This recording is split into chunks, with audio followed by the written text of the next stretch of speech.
जय श्री राम मित्रों। मैं आपके अपने चैनल गुरु कलश में हार्दिक स्वागत करता हूं। मित्रों, यदि अभी तक आपने चैनल सब्सक्राइब नहीं किया है तो तुरंत सब्सक्राइब करें, नोटिफिकेशन बेल को ऑल पर सेट करें, जिससे कि नए आने वाले वीडियो आप तक शीघ्र अतिशीघ्र पहुंच सके। मित्रों, आज हमारी चर्चा वार के ऊपर है।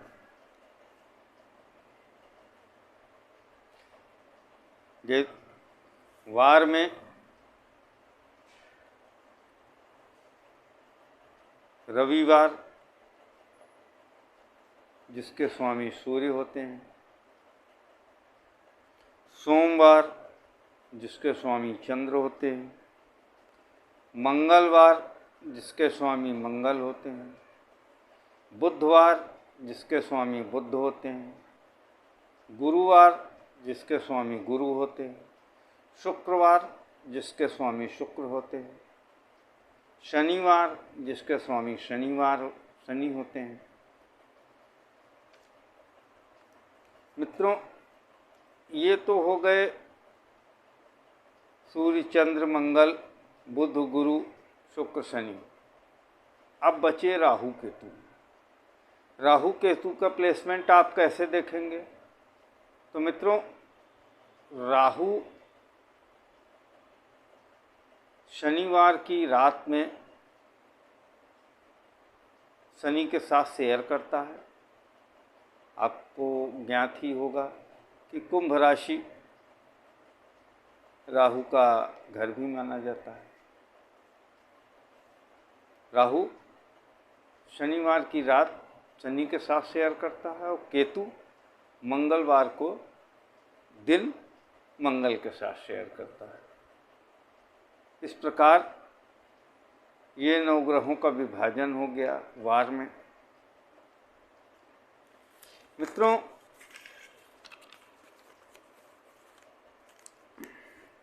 जब किसी का भी जन्म होता है तो जातक का जन्म किसी न किसी वार को होता है,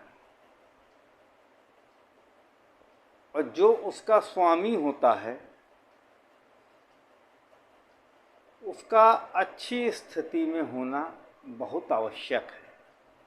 इससे अब आप वार के स्वामी से क्या क्या जान सकते हैं, कैसे फलित कर सकते हैं, क्यों आवश्यक होना चाहिए, इस पर अब चलिए हम लोग चर्चा करते हैं। मित्रों, वार का स्वामी जो है वो ऊर्जा का स्रोत होता है जातक की। सूर्य से जो भी ऊर्जा मिलती है वो वार के स्वामी के माध्यम से जातक को मिलती है। यदि वार का स्वामी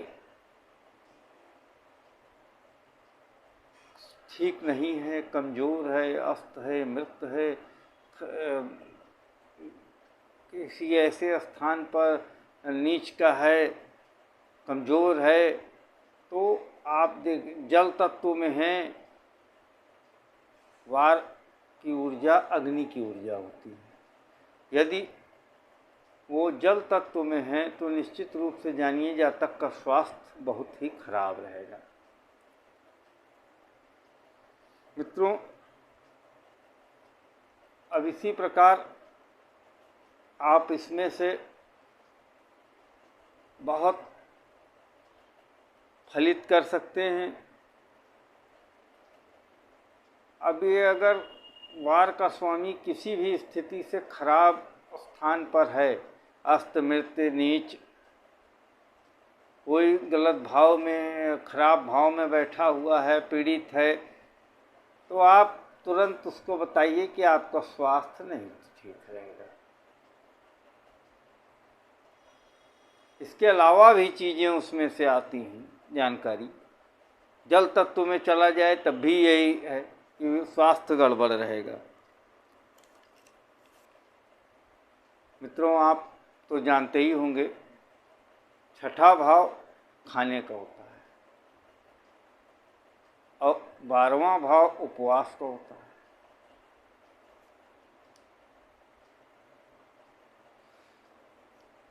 अब आप समझ लीजिए, अब इसको कैसे देखेंगे, इसमें से क्या प्रेडिक्शन निकालेंगे। अगर छठे भाव में वार का स्वामी चला गया तो इसका मतलब उसको रेगुलर कुछ न कुछ खाते रहना चाहिए। इसको आप गोचर में भी निकाल सकते हैं कि वार का स्वामी 6 में है, छठे भाव में है कि 12वें भाव में है। जिस दिन 12वें भाव में है उस दिन आप उसको उपवास कर सकते हैं, उपवास करना चाहिए आपको।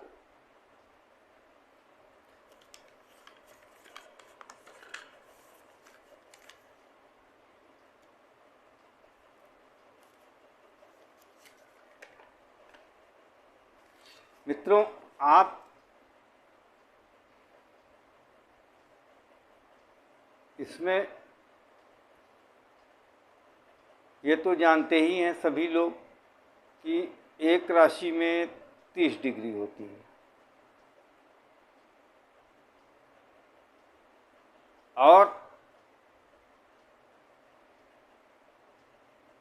अब आप अगर तिथि की सत्यता पता करना चाहते हैं कि तिथि जो आपको बताई जा रही है वही है कि नहीं है, क्या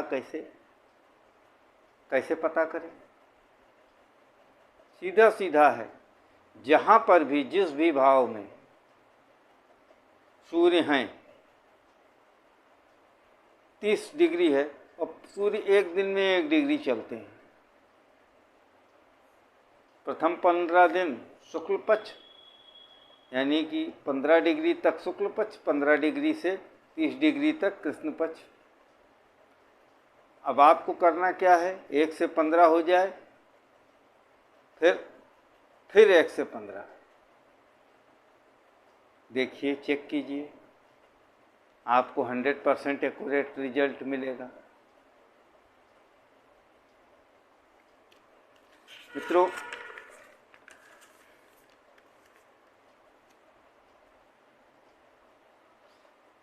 एक इसमें गौर करने वाली बात है, इसको ध्यान दीजिएगा। जब जिस भी दिन सूर्य एक राशि से दूसरी राशि में जा रहे होते हैं तो जो संक्रांति का काल होता है उस दिन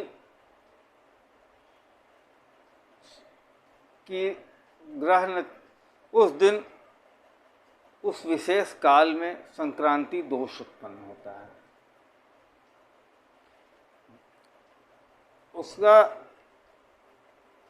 उसमें अग्नि दोष होता है।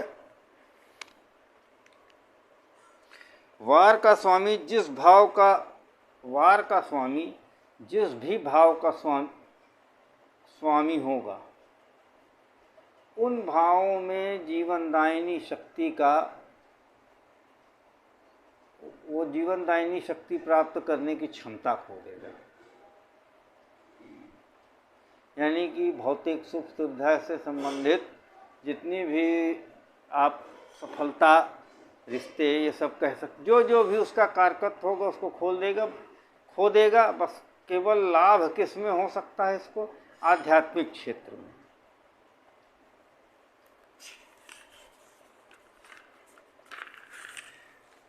मित्रों, अगर हम वार के स्वामी को देखना चाहें तो कहाँ देखें, नोट कीजिए। वार के स्वामी को सबसे पहले लग्न चार्ट में देखिए, उसकी क्या पोजीशन है, और उससे पहले लग्न भाव को, अष्टम भाव को और दशम भाव को इससे चेक कीजिए तो आपको ये मालूम पड़ जाएगा कि जातक की जीवन की क्या पोजीशन है। ये 3 भाव आयु के जिम्मेदार मान सकते हैं, यही 3 भाव आयु देने वाले हैं। इनके स्वामी की क्या स्थिति है, ये उसको क्या दे रहे हैं, वार के स्वामी से इनका क्या संबंध है। वार को लग्न चार्ट में देखिए, वार को नवमांश में देखिए। इन दोनों में वार के स्वामी को देखना चाहिए आपको। और अगर मान लीजिए वार के स्वामी की ऊर्जा कम है, सही स्थान पर नहीं है, अस्त है, मृत है, नीच है, तो जातक बीमार रहेगा, इसमें कहीं कोई शंका की बात नहीं है। यदि वार का स्वामी अच्छे स्थान पर है, उच्च का है, बली है, अच्छी डिग्री में है, तो जातक स्वस्थ रहेगा।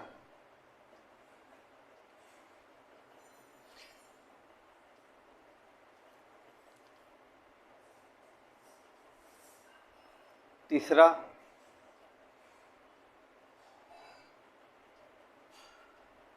अब इसी में एक चीज और जोड़ सकते हैं आप। यदि वार का स्वामी अच्छी स्थिति में नहीं है, तो आप एक बात इसमें गौर कीजिएगा, शारीरिक मेहनत ना करने के कारण जातक को तमाम तरह के रोग पकड़ सकते हैं।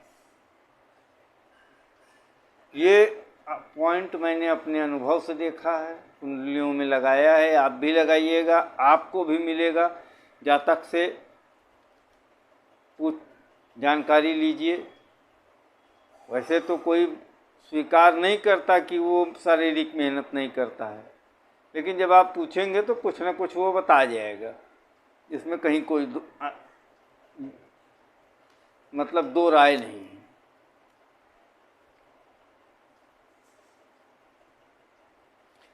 जिस भी वार का स्वामी जिस भी भाव में बैठा होगा, या वो जिन अंगों का वो भाव प्रतिनिधित्व करते होंगे, जिस राशि में बैठा होगा, नीच होने पर, अस्त होने पर, मृत होने पर, उन अंगों में वार का स्वामी पीड़ा देगा। ये भी परीक्षित है। आप इसको 10-20 कुंडलियों में लगाइएगा, आपको खुद स्वयं आपको इसका ज्ञान हो जाएगा। बहुत रुचिकर है। आप केवल वार के स्वामी से इतना फलित कर सकते हैं। केवल वार के स्वामी से इतनी फलित हो रही है।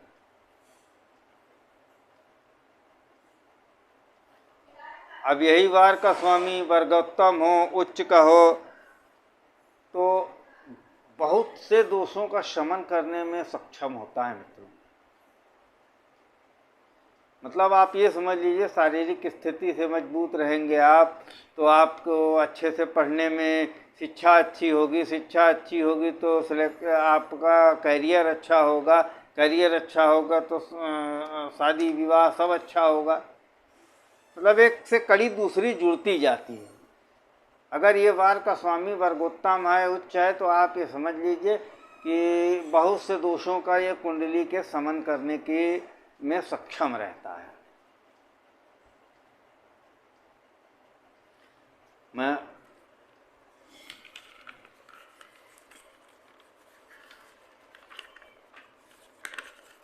मित्रों, अब आप केवल वार के स्वामी से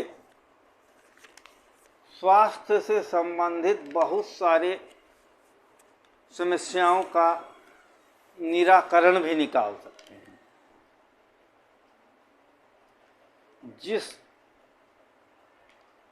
जिस भी भाव में वो है, वार का स्वामी, उसके वो किनको प्रतिनिधित्व करता है, किन देवताओं का प्रतिनिधित्व करता है, उसके हिसाब से किन भावों में है, उसका उपाय करके आप स्वास्थ्य को बल दे सकते हैं, स्वास्थ्य लाभ जातक को करा सकते हैं। वार के स्वामी का ये महत्व है। लेकिन होता क्या है, ज़्यादातर लोग पहला पन्ना तुरंत पलट देते हैं और उससे कोई भी सीधे कुंडली पर आ जाते हैं, लग्न चार्ट पर।